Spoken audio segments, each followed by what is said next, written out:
So with qualifying out of the way and all the grid positions decided, let's go and have a chat to some of the drivers before race one.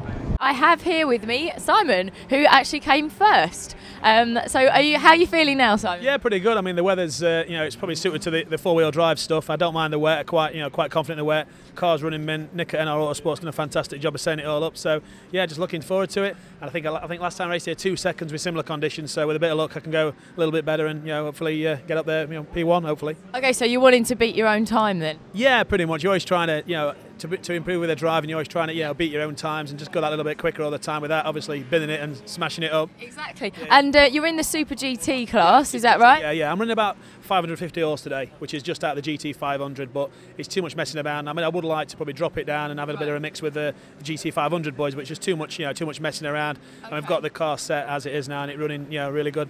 And how do you feel that the modifications you've made have helped you today to get a first position? Well, I mean, obviously with the conditions today, you're not absolutely, you're not caning the car too much because you don't need all that power. In fact, sometimes it can be a bit of a hindrance. It'd be nice to back the power off because it is so slippy out there with the conditions and stuff.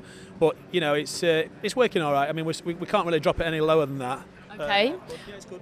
Well, congratulations for coming first. And I've got to ask you about the pink colour of the car. Here, there's a story behind this. Yeah, there's quite a few stories going around. Some I probably can't say on here for the amount of stick I get. But it was actually a quite well-known car. I got another Eva as well as this one. I'm fortunate enough to have 2 cars.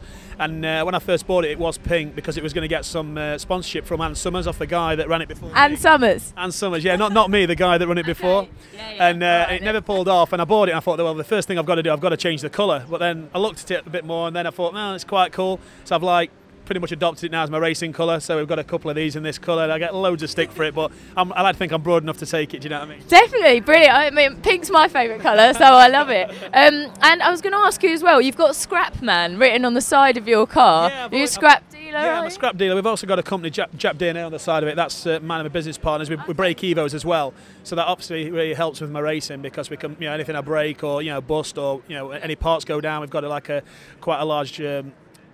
Quite a lot of stock of his own stuff, so that really helps with the racing as well. Definitely, it's quite a handy company to have in this sort of business. So yeah, I break Evos on the track and I break them for a living as well, as long as it's a scrapyard. So it's just something different, you know what I mean? Okay. Bit of fun. Well done on getting first, and hopefully we'll speak to you again after the race. Nice to meet you. All right, thank you. Okay, well, qualifying's over and we're going to have a chat to some of the drivers from the GT 250 class. And here with me, I've got Mike Clark. So hi there, Mike. How are you doing? I'm fine, thank you. Good. And so you went okay today. You're third in your class? Yeah, not too bad. I had a problem halfway through. Someone dropped some oil on top of hairpins. That took me off into the gravel. Do you know who it was? I think it was Ward in the Subaru, but I don't want to blame anyone yet. Someone just told me after. That's what sent me off. So. Okay, it's gossip, but yeah, a bit of gossip. And then bonnet pins were off, so I had to come in then. So yeah, I put in about three or four sort of solid laps, so it wasn't too bad. But yeah, first time on this track, and in the wet, it's a little bit hairy. Oh, okay, first time on the track. So where do you usually practice then? Do you get much time to practice? Yeah, well, I mean, normally sort of do a bit of practice. I mean, I did practice one session yesterday, which was all right, but obviously it was dry, so totally different today. Different tyres, different setup. Yeah, exactly, different conditions. And how do you feel the car's going to be when you come to race one? I mean, have you got any modifications that you've made to it that you think are going to help? Yeah, definitely. Since Mallory, I've had a front splitter fitted and a rear spoiler, so hopefully help with the overall balance and a little bit more downforce, so carry a bit more speed through the corners.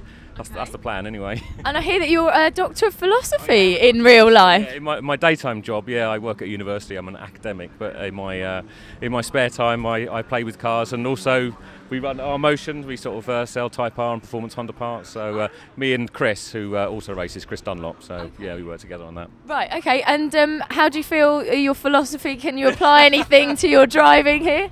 People at work don't understand what I do, it doesn't really fit in with their philosophy on life. All these academics, and then there's me racing cars at the weekend, It's something different to do though, isn't it? And how do you feel you're going to do during the actual race itself? Have you got any main competitors? At the moment, I'm sort of sitting third in class overall throughout the year, and obviously Dixon and Chris are sort of like fighting for first place all the time. So I know this is Dixon's home track, he comes here a lot, so he's pretty familiar here. Chris, it's his last race of the season. He's got nothing to lose, so I think I might just have to leave those two to it. Right, well, I think we're going to chat to them in a bit as well. So good luck for race one, and we'll speak to you a bit later. Very much.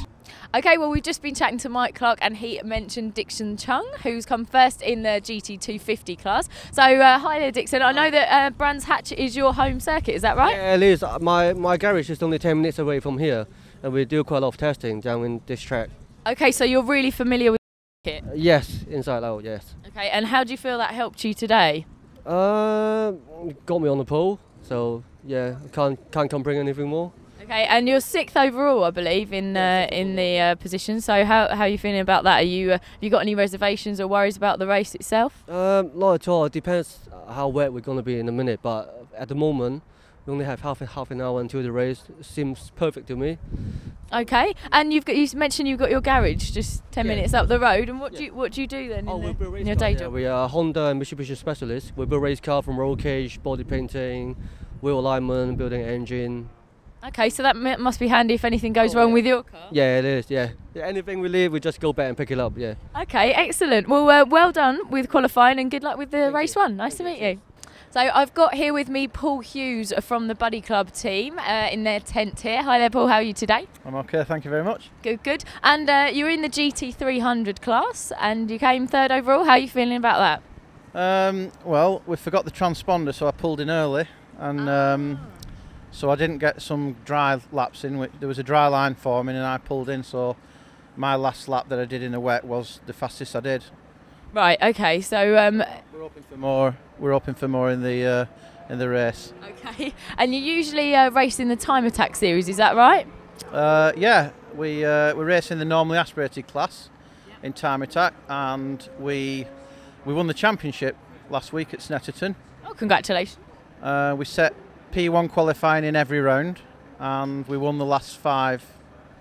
So we're quite happy with that. And okay, excellent, well done. And I hear that you might be competing in the Nippon Challenge all throughout next year. Is that right?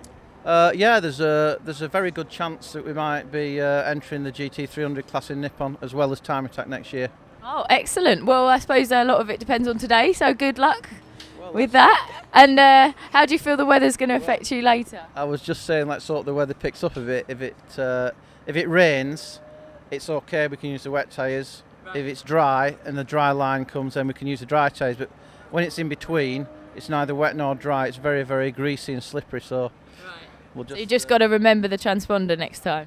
Well, hopefully that'll do well for the times. Yeah. All right, then. Nice to meet you, Paul. Good luck for today. Okay, thanks. Bye. All right, I've got Paul Gared with me here from the GT200 class. Hi there, Paul. How are you doing? Yeah, not very good actually. Bit of a disappointing position overall, wasn't it? Yeah, it was very disappointing. Yeah, I think it's time for me to get all my race drivers' excuses together now. Come on then, let's have them. Okay, right, I'll start. First of all, the dampers. The dampers. We have to run the dampers on full hard because we've got a problem with them. They leak if not. So goodness. The car, so we've got no front end grip and we've got no wet setup really. It's running with a lot of camber on the front. So really I've got hardly any tyre that's on the track, only a small amount, so it's just understeering everywhere. It'd be nice if we got a dry line because it would, it would really improve things, but at the moment I can't get no heat in the tyres and it's just terrible. So have you been able to change anything since qualifying to the car for the race? No, it's exactly as it is. Yeah, I'm just really hoping that there might be a dry line up here and that would really help things a lot. But yeah, no, so race might end the same as the qualifying. Oh, well, we're going to keep our fingers crossed and hope this weather clears up and gives us some sunshine a bit later. We're about to start race 1, so I'm just going to grab a couple of the drivers before we start. And I've got with me here Tim Clark. How are you, Tim? Not too bad. Feeling a little bit ropey after last night's antics. I've heard that all kinds of things, shenanigans went on last night. Can you enlighten us? Yeah, Jack Daniels, lager, amongst other things. Okay, so you weren't feeling too good this morning? I was feeling awful this morning actually, but I'm feeling much better now, so we should be good to go in a moment. Okay, so how did you do in qualifying? 5th, which wasn't very good, but considering my state, I'm not too unhappy with that. 5th overall? 5th overall, yeah. That's pretty good considering a hungover state. I'd call that an achievement actually. And are you feeling better now for race 1? Yeah, absolutely. Sort of should be pretty much good to go. Excellent. Well, you're looking great. So enjoy it and good luck, and we'll speak to you a little bit later on. Thanks a lot. Cheers. Thank you, bye.